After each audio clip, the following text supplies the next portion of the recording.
Okay, on to administrative reports. Chris? Good evening again, everyone.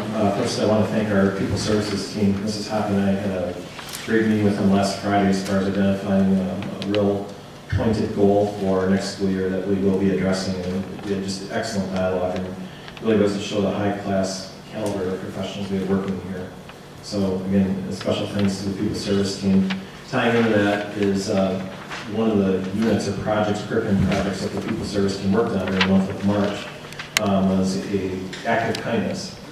And what that looked like is we got a thank you card right behind the board members from some students at Evergreen, thank you letters from some students at Woodfield, and then some thank you cards from some students at Trailside. So again, thank you to all the students and staff members that helped put that together because they were much appreciated. Last week, Governor Walker signed into law 2 bills.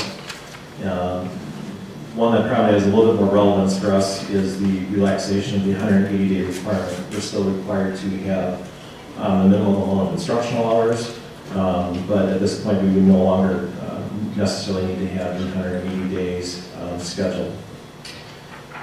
The last piece of information that I've got for this evening is just that the open enrollment window for this current school year, for the current open enrollment window that is open at this point will be closing at the end of this month, and that pertains for students for next school year.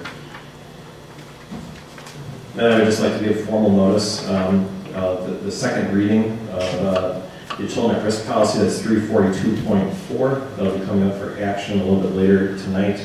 And then we have several policies on their first public notice for reading, which would be 424, 831, and 823.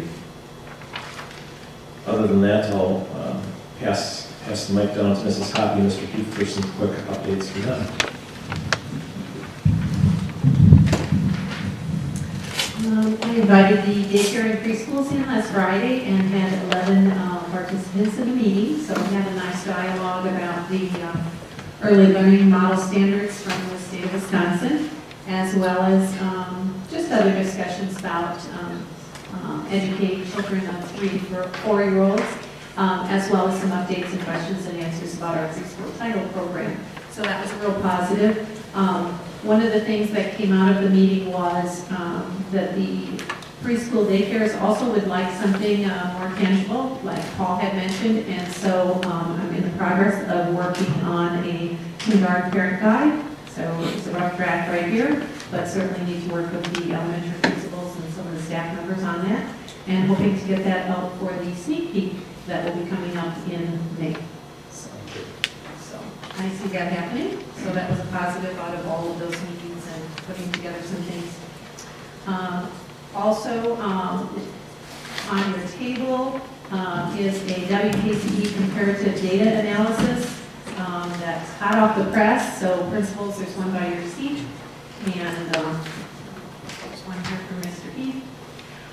Just to share the proficiency in advanced student population, the 5-year trend for our district, which came out last week Friday for you. And then the comparative data looks at all of Brown Deer, Burlington, East Troy, Franklin, Hartford, Muskego, Whitefish, and Whitnall, and looking at our trends. And just to give you a quick glance for today's meeting, the ones that are highlighted are scores that we, in my opinion, outshine the other areas or our high strengths.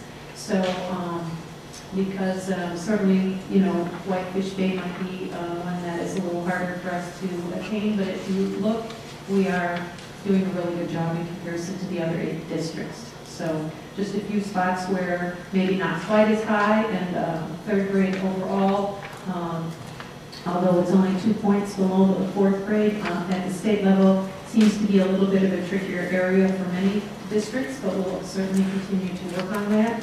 Many other scores on the bottom half of the sheet are high, as well as other districts that are high. So although they don't get highlighted, 97%, 97.1 in 4th grade, 96.1 for social studies in 8th grade, Science, excellent. Language, that would be grammar and mechanics, very high. So just a nice set of scores overall. It's great to have a comparison, because we always lament over the reading scores. But when you compare them with the other schools, we're above. Right.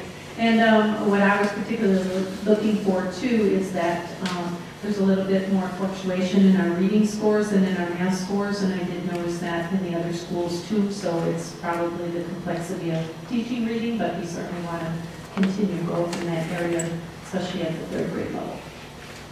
So I thought overall it looked great.